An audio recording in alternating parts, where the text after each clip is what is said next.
Strings to Your Bow. I'm Chloe Weatherhead, your host and the proud owner of Andiamo Business Assistants. You're listening to Strings to Your Bow, the podcast where we explore how our guests' personal experiences helped them to develop a unique skill set or superpower, and how this superpower has contributed to their business success. Our guest today has a truly diverse career journey, starting with a deep passion for classics, which she pursued at Wadham College, Oxford, where she earned both her undergraduate degree and a Master of Studies in Greek and Roman history.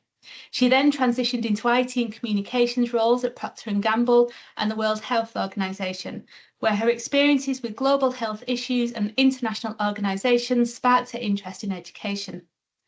After returning to the UK, she embraced teaching, focusing on citizenship studies, a subject that aligned with her passion for politics and global affairs. Over the years, she has had several leadership roles in education, including Head of Humanities, Research Lead and Assistant Principal, where she introduced innovative approaches to revision and student wellbeing. In recent years, she's embarked on a personal and professional transformation, choosing a sober lifestyle and becoming a sober coach, while simultaneously pursuing her passion for triathlon.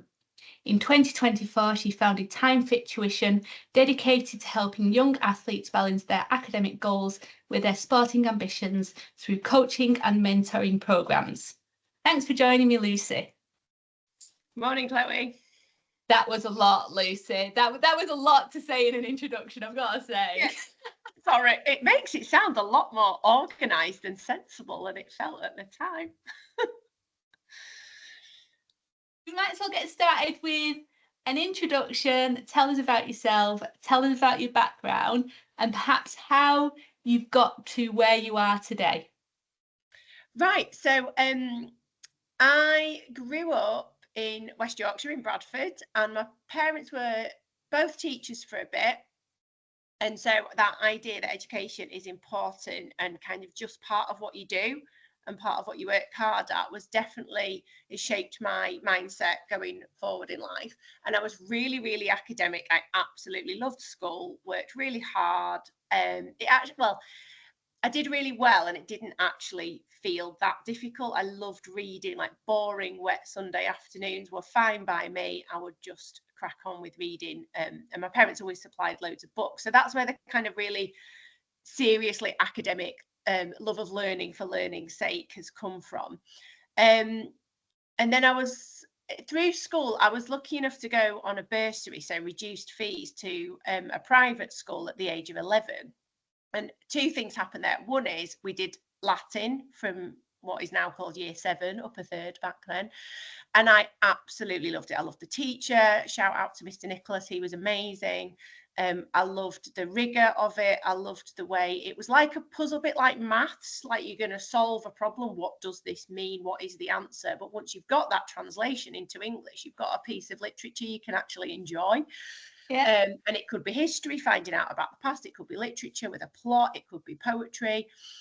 And I absolutely loved that. And at the age of 11, 12, you don't think, well, this is really not a subject that's going to make me very employable. You're just getting told you're a good girl for doing well at it. And so that was really transformational for me, and obviously an experience that most young people don't get anymore. Yeah. And then the other thing was I developed this really odd mindset around sport. I genuinely thought in my head that if I put time and effort into doing sport, it would affect my intellectual ability, that I would become less clever. I don't know why I believe that, because I was surrounded by unbelievably high achieving young sportswomen. Like my year group's hockey team won the English nationals. They were the best English schools hockey team at under 16 level. So I could see people going on to top universities from my school who were amazing at sport. But for some reason, I think to justify my own fear of getting involved in sport, I just was like, oh no, I've got my thing. I don't want to risk, not having enough time to be really spotty. Yeah. I won't do sport. So sport was not part of my life. Played a bit of badminton, but that was it.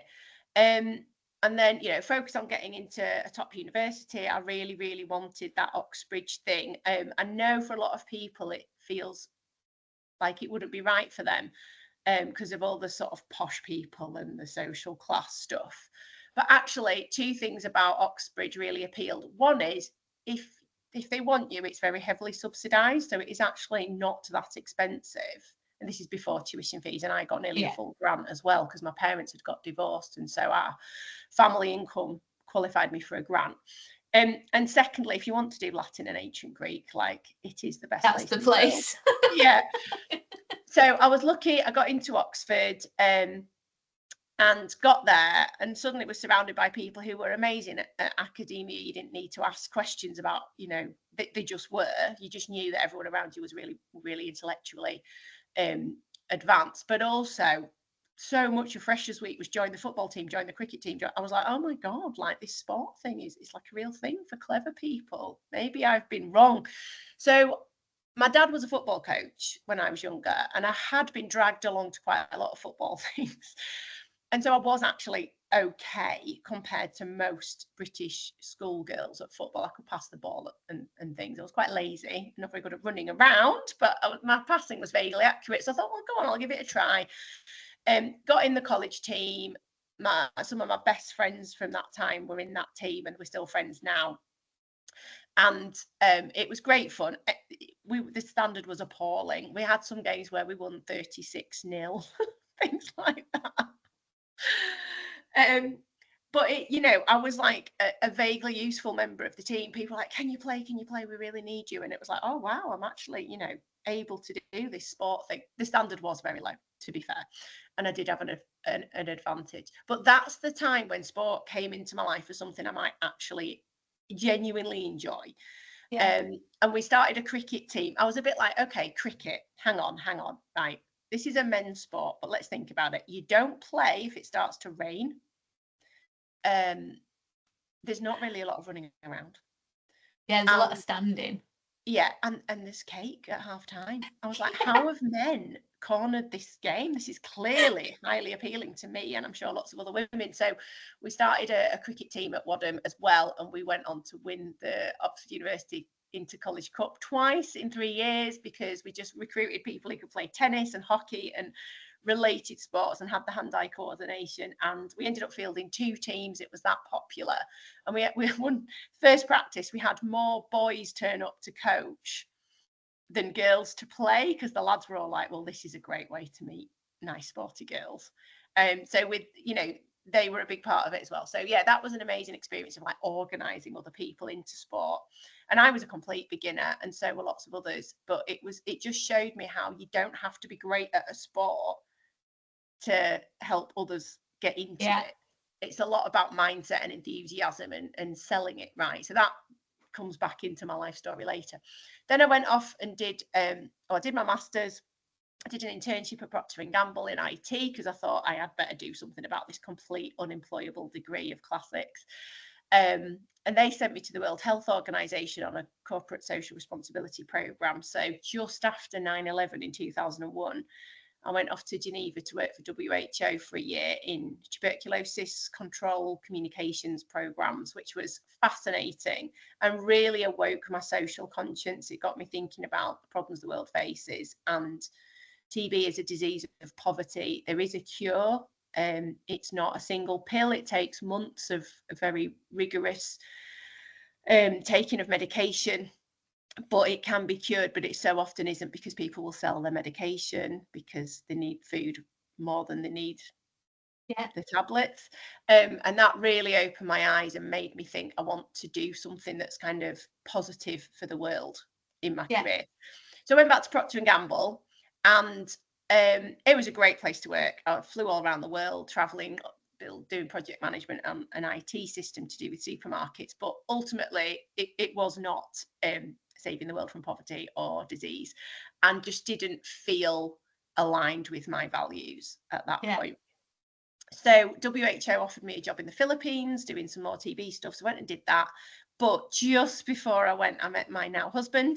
Well, I'd already met him, but we got together as a couple at New Year's Eve. And on Valentine's Day, he dropped me off at Heathrow to move to the Philippines. So a bit of a whirlwind romance for 6 weeks.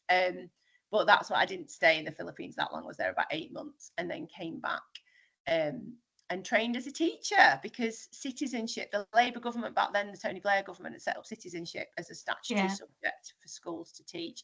And that's where my 18-year teaching career started.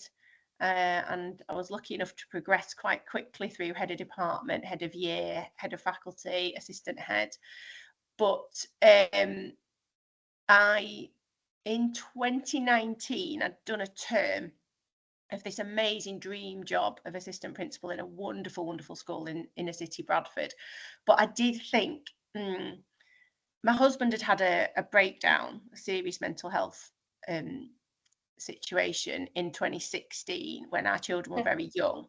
And one of the ways I developed to cope with having to be the main breadwinner and sort of check he was all right, and I wasn't his carer exactly, but there was an element of that to my life, plus carer to 2 young children.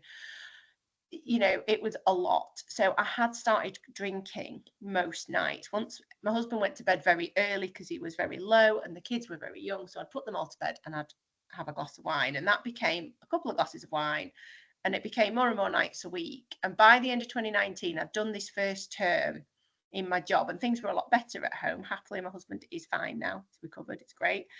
And I'd started to use alcohol as a really unhealthy way of just having some me time and coping with the fact that by the time I'd finished my school day and then sorted everyone else out at home, I was absolutely up to here, you know, really stressed. And so in 2019, I thought, I'm not going to be able to excel at this job at this level if I keep poisoning myself like this. I wasn't, you know, having hangovers every day or anything, and it was just, I couldn't have a night off. And at the weekend I'd drink a bottle of wine, most, you know, Friday and Saturday, and I drank something every night of the week, and it became a real issue, just for me. Like, nobody else was really suffering. My husband was a bit worried, but he was in bed mostly, and I would just sit and have a few glasses of wine in front of the telly, and he was like, are you sure you're okay with this? And I was like, not really. So that Christmas, I just decided that's it. I'd been Googling a bit and sort of going, you know, what level of alcohol consumption is a problem. And the NHS is, when you go on any of their tools, they're trying to assess, do you need medical intervention? And I didn't. So that kept me going for ages. It was like, oh, well, the NHS says I'm fine. Well, they don't say I'm fine. They don't actually tell you you're fine. They just tell you to cut down by yourself. It's not quite the same thing. I even went to the GP once and said, I'm drinking over 50 units a week, and I know this is pretty bad. And she just went, I think I probably drink more than that on a bad week. Just try to cut down and have one night a week off. And I was like, now, knowing what I know now as a sober coach, I'm just shocked. That's terrible advice. Terrible advice. But that was like, you know, I went home and my husband was like, what she said. And I said, she drinks as much as I do. It's fine. So I carried on drinking for quite a long time after that. You know, the doctor genuinely basically said, I'm fine. You're all right. You know, I didn't really take on board the cut down, have a day off a week. I drink that much on a bad week, is what she'd actually said. But by the end of 2019, I was like, I want to ace this job. I love this job. I love this school, the community that I'm serving. I need to sort it out. And I'd done this bit of Googling, and I'd found a blog called Tired of Thinking About Drinking. And I was like, yes, that's it. I don't actually drink to the point where it's causing anyone else a problem, but I'm not happy. I am not happy with the mental space it is taking me to not drink to excess, or to not drink to a point where, you know, maybe I couldn't drive to work the next morning because I'd still be over the limit, or where I can't, you know, function in the household properly or at work. So this blog just said, just make it simple, just stop. You know, I tried not drinking in the week, not drinking spirits, not drinking craft beer because that's very strong. I tried not drinking on my own, not drinking at home. None of it I stuck to, none of it. I just found that once I'd had one, that was it. You know, I'd finish the bottle, or, you know, I'd be like, right, I've got half a bottle gone, half a bottle for Wednesday. You know, I would never just have one. And then I found it incredibly liberating. I just stopped. And I didn't have to think about how much is there, how much am I buying, am I spending too much? It's just like, we're not going to buy any, we're not going to have any. There's just, don't question that decision. And it was incredibly liberating. Then lockdown came, at which point I would have been in a real mess had I not been sober. And And obviously I didn't have to face up to going to the pub or going to restaurants and worrying about drinking in front of other people. It just was all off the table. So that really helped me. So I carried on with the job, but about 2 years ago, I completely burnt out. We had lots of staff vacancies unfilled for a short period of time. A colleague became very ill and was off work for the long term, and I was asked to do her job just at the point I'd started to go to the head saying, I'm burning out here, I can't do this anymore. And he was like, that's really sad, I'm really worried about you, I'll refer you for some therapy, could you also do somebody else's job at the same time? Yeah. I'm like, no, not gonna happen. So I was diagnosed officially with burnout by occupational health. Didn't take any time off. I thought I'll just plough on till the school holidays at Christmas. It just got worse and worse. So I was starting to look for my route out. Do I change schools? Do I just step down and become a main scale teacher? Can I afford to do that? And then we had some fantastic financial good fortune. A member of my husband's family decided to gift us a large amount of money.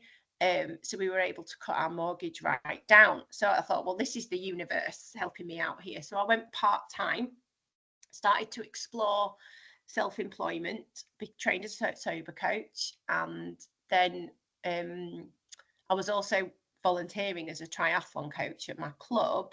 And I overheard a couple of amazing young triathletes who were in the Yorkshire Triathlon squad saying, oh, I'm so gutted, I think I might have to give up or at least cut down on triathlon next year because, exams. And I just thought, oh, no, I've just spent 4 years as an assistant head and head of Key Stage 4 telling students that if you don't have a regular exercise habit, year 11 is the time to start. You need to keep your hormones and your brain chemistry on a level, and movement is a great way to do that, support your well-being. And then these kids who do loads of exercise are thinking of stopping. What's that going to do to their mental health? So that's where the idea for TimeFit Tuition came up, is that I knew a lot of ways that students could revise smarter, not harder. So more active, less time required. It works better because a lot of our students at the school I was working at went to mosque for 2 hours every night after school. Yeah. And so my job had been to make sure that they could do everything they needed to, fulfill all their responsibilities within the home, which many of them had as carers or helping with family businesses, and mosque, and still ace their exams. So I knew all about the cognitive science behind revision and how to achieve that. But I was trying to deliver it through assemblies and working through form tutors and in big groups.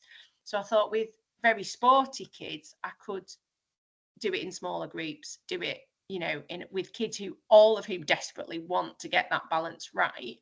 Yeah. I thought that sounded really appealing. So that's where I am today. Sober coach, TimeFit Tuition, just starting out. I've got my first course up and running. I'm advertising my second one, which is like a 30-day mock exam accelerator program. And I'm director of Sober Butterfly Community Interest Company, which is a voluntary organisation. We've just had our first grant funding awarded by Forward Leeds to do some work supporting people coming out of alcohol recovery services who need to build a social life without alcohol, which is what Sober Butterfly has been helping people to do for 5 years before we incorporated as a CIC. So lots going on. And I also teach swimming and cycling to children as well. So it's a varied portfolio career. We know each other from running, so we're members of the same running club. Yeah. And we discovered the other morning at a ridiculous time in the morning that we both swim in the same reservoir, which is amazing. And I have known you for a couple of years, and you make me look like I sit still all the time because you're forever just going in different, you're doing coaching, you're doing running, you're doing this, you're doing that, you've got kids. How do you balance all of those responsibilities, the personal responsibilities, the professional responsibilities, without feeling like you get into a point where you were a few years ago, where you were tipping too far in the wrong direction? So the way it works for me is I'm probably working just as hard, just as many hours, but I feel I've got the autonomy to decide what I do and what I drop.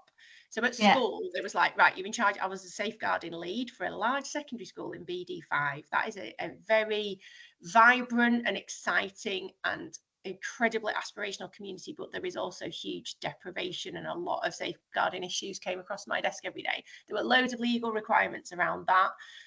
I then got put in charge of exams, which obviously is massively important. There's loads of legal requirements to meet there. And, you know, I was head of Key Stage 4, and it was incredibly intense. I was on my feet all day, no lunch break, you know, struggled to get a toilet break or a cup of tea or a glass of water. So my well-being was pretty poor. My sleep was affected because I constantly, you know, buzzed with thoughts about worrying about kids who I knew were having a difficult time at home and things.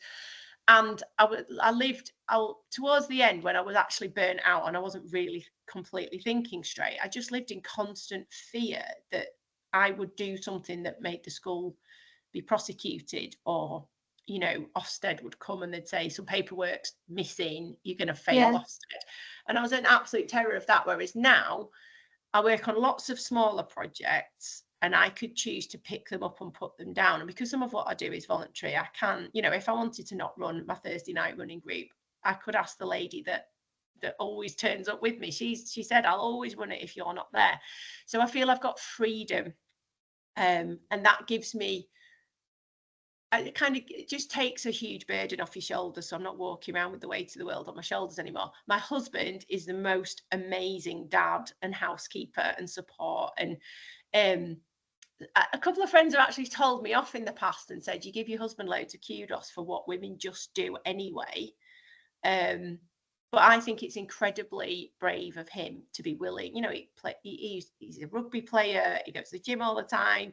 You know, he's come from quite a traditional masculine background, but has been incredibly supportive, and he's just stepped into the main carer of the children role absolutely brilliantly. Yeah. So I couldn't do what I do without him. And my kids are incredibly tolerant of, you know, me sitting at the kitchen table. They'll tiptoe into the kitchen, see me at the laptop and go, are you on a Zoom? And I can go, no, it's fine. But luckily we've just got Wi-Fi in our, we've got a little outbuilding that I'm turning into an office, so they can have the house back. So I've got incredible support from my extended family as well. My mum and stepdad, and my dad and stepmum all live locally and help out with the kids. My dad works in, he's got a social enterprise called Evolve that works with schools on young people's mental and physical well-being. So he understands what it's like to be an entrepreneur, to be working all the hours God sends, looking for opportunities. So I'm really, really lucky in the people I've got around me. But it's that autonomy to say, right, I say yes to this, I'll say no to that, that is most important to my mental health. Yeah. And I think when I'm talking to people, actually, that is key for a lot of people that have chosen to go down the self-employment route. Typically, there is a trigger point where something's happened and then everything's just fallen into place, and they've just gone, you know what, I think I'm done in this situation.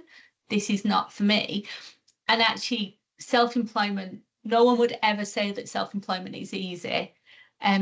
But it does give you that level of autonomy, and it gives you the confidence and courage to trust your own judgment calls and to decide what works for you, and to move away from being guided by other people's belief system or wants or needs or whatever else. Yeah, definitely. I feel my mental health is 100% better than it's ever been, really. Yeah. And do you think if you look back to your personal life, you've talked about how you were very academic, and then you discovered sport, and actually it's your involvement in sport and that sort of light bulb moment that led you to set up the business that you have today. Is there anything that you wish you'd known earlier in your personal life that you think would have helped your business journey and where you've got to now? I think being in teaching for so long, for 18 years, was amazing. And one of the reasons I did, you know, I'd had a few jobs before that in a short time. A lot of my friends were like, when are you going to pick? When are you going to decide what to do? You know, they're barristers or head teachers or, you know, academics, and, you know, they're doing really, really well. But they're always a bit like, you know, when are you going to decide what's Do right? something. Yeah. And then I found teaching and everyone was like, oh, brilliant. But the reason that worked for me was because of the variety. No 2 days were the same. Yes, there's a timetable that's very rigid, but within the 50 minutes of a lesson, being in control of my own environment, apart from if there was a child who really wasn't going to cooperate, which is quite rare, was fantastic. And then there was the variety of working with social services, working with colleagues, training other teachers. I got to teach different subjects because I was in humanities. So once I made it to head of department, I could pick and choose what subjects I taught. And I tended to just go, I'll give everyone what they want and I'll fill the gaps in the timetable. So I've taught travel and tourism, BTEC, Latin, classical civilization, RE, citizenship, PSHE, geography, history. I've taught everything in a humanities department and beyond. So it worked for a really long time, but I wish I had known earlier a bit more about self-employment, because obviously teaching is one where you can go part-time. And I often think, I was always having ideas that could have been a business, but I just thought, I'm not a business person. I'm a teacher. I'm an education person, and I will never do anything different. And I wish I'd been more open to taking the risk of starting a little side hustle and going part-time years ago, because I could have, before we had a mortgage, before we had kids, I could have made all the business mistakes while having like a 3-day-a-week teacher salary, which would have been fine. And by now, I wouldn't be doing things like learning the absolute basics of running a business, like that accountants charge every month of the year. You can't just rock up in January and go, I need my tax return doing. Yeah. Who knew? You have to pay them all year round. No one talks about that. No. It's like the best kept secret ever. Yeah, it's just things like that I'm learning now. And I'm like, okay, right. Didn't realise that. Didn't realise how much, web hosting and a CRM system would cost and things like that. So I wish long ago I'd thought or had the courage to go self-employed. It's not like there's a point where it was offered and I said no. I was just blissfully unaware. But I think actually people don't talk about self-employment as a career choice. They talk about self-employed people, but they don't talk about it as an option. And I was talking to one of my friends who is self-employed. She used to be a solicitor. Now she's self-employed and she's doing incredibly well. And she said the most difficult thing about self-employment is trying to explain to other people what you do without them looking disappointed at you. Like if you say, oh, I'm a teacher or I'm a solicitor or I'm a building surveyor or an architect, people know what that means, and so they don't have to dig any deeper to be able to put you in your box as to what you do and how they relate to you. But if you start saying I'm self-employed and I gave up a leadership position and I did this and I did that, everyone's like, there's obviously something wrong here. Yes, yeah, absolutely. I'm on a great horribly course. Wrong. I'm on a really good course for startup businesses at the moment with an organisation called Dent Global. And I've just started it. And one of the things they're teaching is how to explain to people who are not in your industry or not in your world, someone you meet at a party or your auntie, how to explain what you do. And he talks about, start off with, hi, I'm Lucy, I'm the founder of TimeFit Tuition, and then be really boring, help them with putting you in a box, say, oh, I'm a tutor for GCSE students, something that they can relate to, but boring. And they're like, oh, okay, right. Then go into, so I run online courses to help really athletic teenagers achieve their full potential academically, so they don't have to give up sport and can achieve their dreams and goals in their sport as well as school. And then, oh, that's different. So you go boring. This is the box you want to be putting me in, but this is why I'm special and different. And then he said, people they get through that. I'm comfortable with what box to put you in, but I also get to find out what it is that makes you different. And then they'll go, well, who do you work for? And you go, I work for myself. I'm self-employed. And it's by that point, they're like, oh, wow, you're doing something really interesting. So it doesn't feel like there's something wrong. Yeah. So I'm going to try that. I've written my little script of it, but I haven't actually tried it on anyone yet. So you're elevating. I look forward to doing that.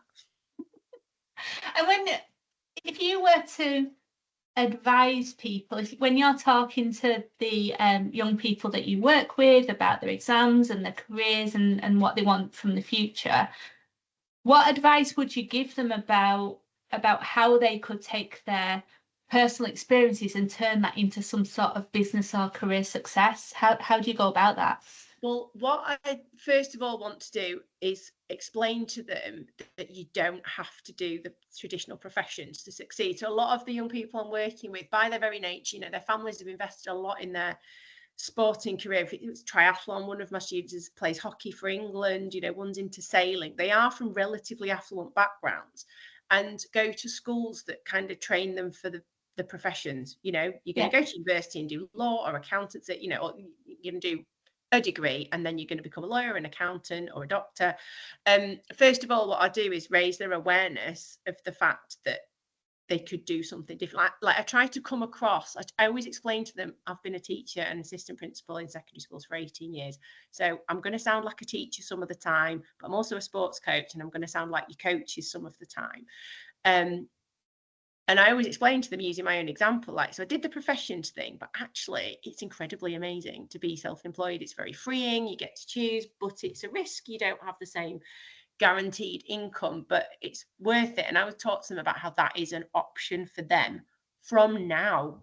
There's no age limit on having a business. You could start now if you've got to have a good idea. And I'm not going to tell them what their idea should be. If I had a great idea, I'd do it myself. But I always say, if you have an idea for something you could charge people for or a product you could sell, just look into developing it straight away. There's local authority schemes that you can go on once you get to 18. If you know someone who's got their own business, if any members of your family do, talk to them. So try to open their mind to the idea of self-employment. But I also say to them, particularly if they're high up in sport, if they're performing at an elite level, look at that as a potential career opportunity.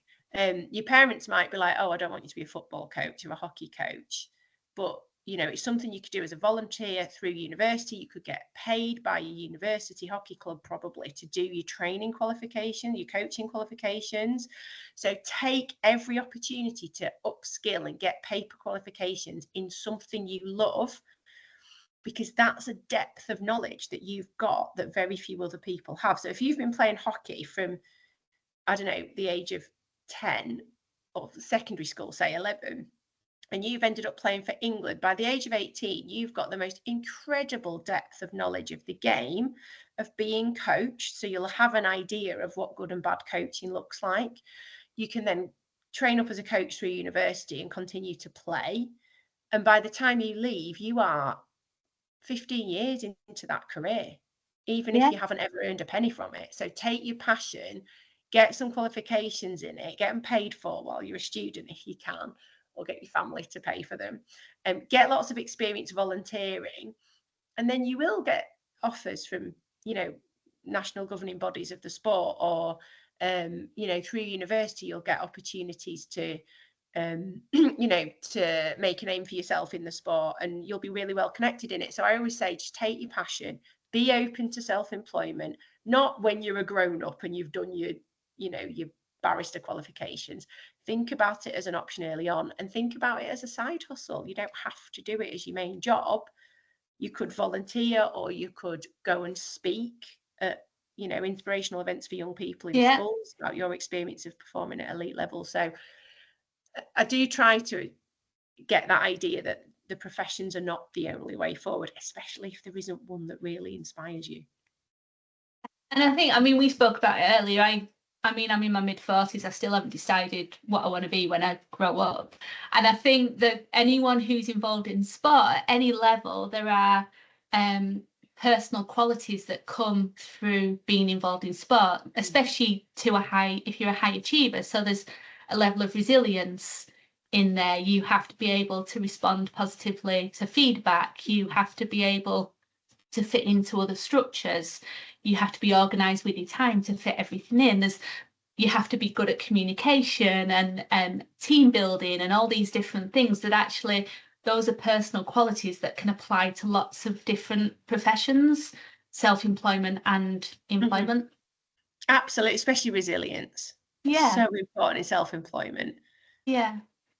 Perfect. So we're on the last question, and this is quite a big one. What do you want your legacy to be? Well, my big vision is that the education system doesn't have a way of the education system no longer drives people out of the hobbies they love.